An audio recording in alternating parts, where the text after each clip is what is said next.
యాదాద్రి భువనగిరి జిల్లా గుండాల మండల కేంద్రంలోని గుండాల అంగన్వాడీ కేంద్రంలో వెల్మజాల అంగన్వాడీ కేంద్రంలో పోషణ పక్షంలో భాగంగా అంగన్వాడీ సూపర్వైజర్లు యాకూబ్ పాషా బేగం షమీం పాల్గొన్నారు. ఈ సందర్భంగా హెల్త్ సూపర్వైజర్ కరుణ మాట్లాడారు. యాదాద్రి భువనగిరి జిల్లా గుండాల మండలం కేంద్రంలోని గుండాల అంగన్వాడీ కేంద్రంలో బెల్మజాల అంగన్వాడీ కేంద్రంలో పోషణ పక్షంలో భాగంగా అంగన్వాడీ సూపర్వైజర్లు యాకూబ్ పాషా బేగం షమీం పాల్గొన్నారు. ఈ సందర్భంగా హెల్త్ సూపర్వైజర్ కరుణ మాట్లాడుతూ గర్భవతులు, బాలింతలు ఐరన్, కాల్షియం, విటమిన్ కలిగిన ఆహారం తీసుకోవాలని, బిడ్డ పెరుగుదల, బరువు, ఎత్తు విషయంలో తల్లులు తగు శ్రద్ధ వహించాలని, సరైన పోషకాలు అందేలా చూడాలని, బాలామృతం ప్రతిరోజు 100 గ్రాములు పెట్టాలని వివరించారు. తల్లులు పోషకాహార లోపంతో ఉండకూడదు. తినే ఆహారం అన్ని రకాల పోషకాలు ఉండేలా పప్పులు, పాలు, పెరుగు, పండ్లు తీసుకోవాలని, తద్వారా మన శరీరానికి అన్ని రకాల విటమిన్స్, ప్రోటీన్స్ లభిస్తాయని, బిడ్డకు మొదటి 1000 రోజులు చాలా ప్రాముఖ్యత గురించి వివరించారు. వ్యక్తిగత పరిశుభ్రత, హ్యాండ్ వాష్ గురించి వివరించారు. సీమంతం నిర్వహించడం జరిగింది. ఈ కార్యక్రమంలో అంగన్వాడీ టీచర్స్ సువర్ణ, సునీత, లక్ష్మి, స్వర్ణలత, ఆశా వర్కర్లు, ఆయాలు, గర్భిణీ స్త్రీలు పాల్గొన్నారు.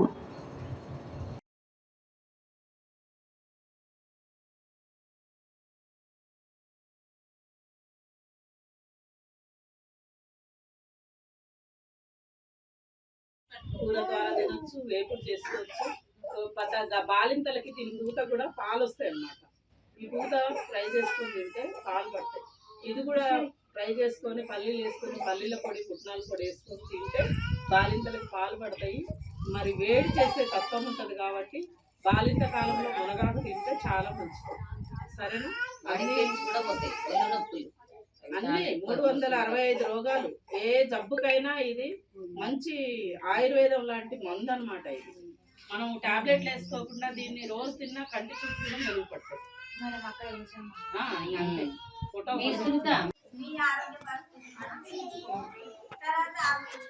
పిల్లలకి ఎన్ని కప్పులు ఇవ్వాలి అంటే ఇప్పుడు ఒక 6 నెలల బేబీ ఉందంటే ఒక కప్పు, 6 నెలలు దాటి 15 నెలలు అవుతుందనుకో ఆమెకి 3 కప్పులు ఆహారం ఇవ్వాలి.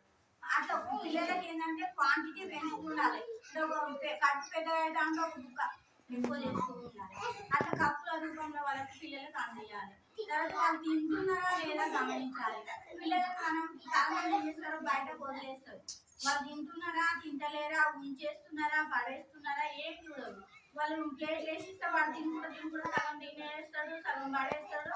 మావాడు మంచిగా తినడం మన కడుపులో పోయింది, ఇంకా బయటకు పోయేది. అట్లా కాకుండా మన పక్కకు కూర్చోబెట్టుకొని ఏదైనా కబుర్లు చెప్పుకుంటా, ముచ్చట చెప్పుకుంటా వాటికి తింటున్నాడా లేదా అని అబ్జర్వేషన్ చేయాలి. తర్వాత ఇంకొకటి బనానా ఫ్రూట్స్ ఉంటాయి కదా, ఫ్రూట్స్ కూడా కంపల్సరీ మనం బనానా తింటే, అరటిపండు తింటే బరువు పెరుగుతుంది పిల్లలు. ఆ బరువు పెరుగుతున్నారా అని అంటే మనం రోజు వాళ్ళకి పడుకునేటప్పుడు లేకుంటే తిన్న తర్వాత ఎప్పుడే కానీ పరిగడుపునియొద్దు. పిల్లలకి తిన్న తర్వాత, అన్నం తిన్న తర్వాత ఒక పండు ఇవ్వండి. ఆ పండుతోటి వాడు ఏంటంటే అన్నంలో డైజెస్ట్ అవుతుంది కాబట్టి మంచిగా బరువు పెరుగుతుంది. మెగ్నీషియం కూడా ఎక్కువ ఉంటుంది దాంట్లో. తర్వాత గుడ్డు కూడా ఏంటంటే రోజు ఒక గుడ్డు ఎందుకు పెడతారు అంగన్వాడీలు అంటే పిల్లలకు కంటి చూపు మంచిగా ఉంటుంది. తర్వాత రోజు కూడా పెరగడానికి, బరువు పెరగడానికి అవకాశం ఉంటుంది. ఇవన్నీ మనము గవర్నమెంట్ ఆలోచించే గర్భవతులకు కూడా మన ఇంట్లో రోజు పప్పు తినము. ఎందుకంటే పప్పులో ప్రోటీన్స్ ఎక్కువ ఉంటాయి. అవి ఒక్క పూట కన్నా ఆ ప్రోటీన్లు వాళ్ళకి అందాలి అన్న ఉద్దేశంతో ఒక పూట పప్పు భోజనం తినాలి అన్న కాన్సెప్ట్ తోటి ఒక పూట అన్నము, గుడ్డు, పాలు ఖచ్చితంగా తినాలి అనే ఉద్దేశంతో మనకి ఒక పూట సంపూర్ణ భోజనం పెడతారు. పెడితే మనం దీన్ని ఎంతమంది ఉపయోగించుకుంటున్నాం? చాలా మంది ఏం చేస్తున్నారు, పాలు తీసుకోబోతున్నారు, గుడ్డు తీసుకుపోయి మళ్ళీ అన్నం తీసుకుపోయి వాళ్ళ ఇంట్లో ఫ్యామిలీ మెంబర్స్ ఎవరో తింటున్నారు. ఆమె తినాల్సిన లక్ష్యం అదేంటి, ఆమె ఆరోగ్యంగా ఉండాలి, ఆమె బిడ్డ ఆరోగ్యంగా ఉండాలి, ఆమె మంచి ఆరోగ్యం డెలివరీ కూడా మంచి తగ్గుతుంది.